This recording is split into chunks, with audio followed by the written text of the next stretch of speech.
अस्सलाम वालेकुम viewers, welcome back to my YouTube channel daily tips with Asma. आज के इस वीडियो में हम आपको बताएंगे सियाम नाम का मतलब क्या है। सियाम नाम का शुमार लड़कों के नामों में होता है। सियाम एक इस्लामी नाम है। सियाम नाम की इब्तदाई तारीख अरबी ज़ुबान से निकलती है। सियाम नाम के अफराद के लिए खुशकिस्मत नंबर 6 माना जाता है।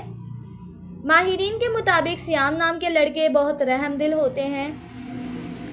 सियाम नाम का मतलब है रोज़े रखने वाला। सियाम नाम के लड़कों के लिए खुशकिस्मत दिनों में एतवार और मंगल का दिन शामिल है।